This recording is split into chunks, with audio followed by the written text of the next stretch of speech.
Okay. Yeah. Okay. So,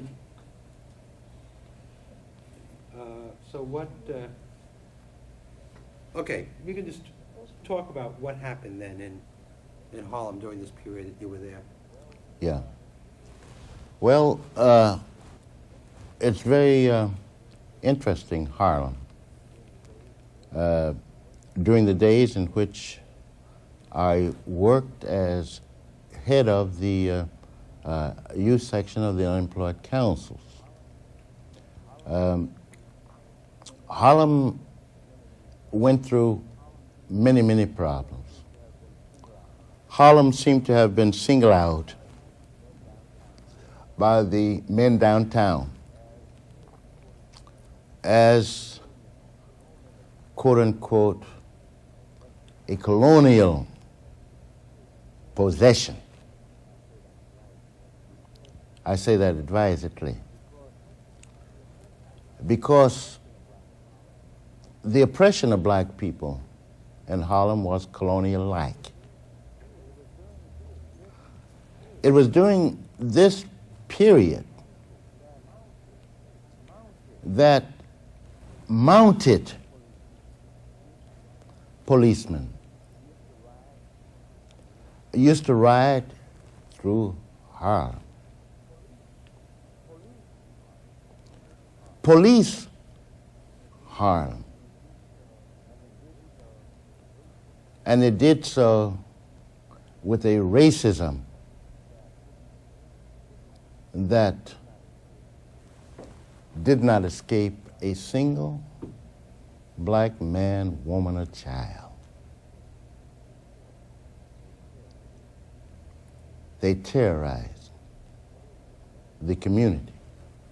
And the experiences of Harlem were such as to see these men as defenders of segregation, defenders of discrimination. Because even in Harlem, there were separate eating places for white, for black.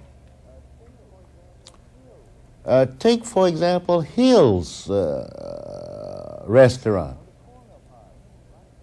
On the corner of Harlem, blacks could not even, 125th Street in Lenox, whites could not go in there. No, you mean blacks could not go. Blacks could not enter. I'm sorry. Blacks could not enter there. So the Young Communist League, together with the Young Liberators, organized picket lines to break down discriminatory barriers, break down discrimination in Hills. But so it was with other such places in Harlem. Was Hills white-owned? White-owned, and catered to the white middle strata who worked in offices in that area. But more than that, you'd see one of the best possible restaurants in Harlem was that of Frank's. Blacks could not eat in Frank's. This is the center of Harlem. But this was many, many more. The Cotton Club also was there. That's correct, absolutely. Absolutely right. The Cotton Club, blacks could not frequent, even though the entertainers were black. So in the very heart of New York, and dead in Harlem, you had Jim Crow facilities, completely segregated. So you can imagine the feeling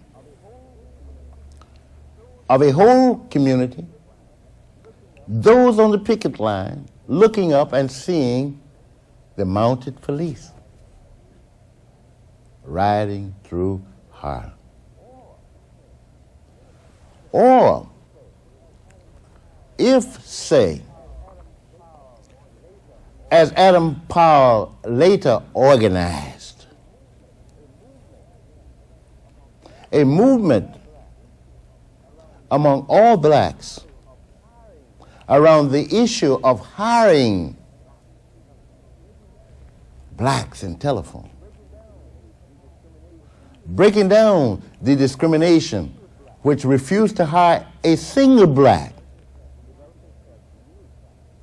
He developed a technique that was duplicated many times over throughout the country. What was that technique? It was, instead of paying your light and gas bill in dollars, before that, change those dollars into pennies. Then line up to pay your bill. And when they start paying bills with pennies, each penny has to be counted. They will be compelled to conclude that they need additional help. And it worked. Is this a technique now, it wasn't quite clear, technique that you involved the YCL, or was this Adams? Well, this was the whole people. This was not my idea. This was Adams' idea as part of a coalition in which participated Ben Davis, the first black communist in the city council in New York, and practically most churches. Wonderful. In Harlem. Yeah, that's right. You see? And it worked. And so soon after that, the black women primarily received employment with telephone. But the same thing was true with Western Union. Then, I'm sure you're acquainted with this. The boycott movement, not in Montgomery, but in New York, of the bus companies that Adam initiated, that no bus could come through Harlem which refused to hire blacks, worked. I get, yeah, a little bit toward. Huh? Yeah, okay, you were drifting, started to drift a little bit. Yeah. Uh-huh. No, this was Adams' technique? Adams, Was yes. that Adams' technique? Oh, yes. But actually, when I say Adams, he was the leader of the movement. Right. And from the movement, these proposals. Now, were you working, you were in New York at that time, though, right? Yeah, but at that time I was. Oh, you are. So you were involved in these things? Yeah. Okay, so. But I was involved only as a participant and as a youth. Help in leading the struggle was such men, first as James W. Ford,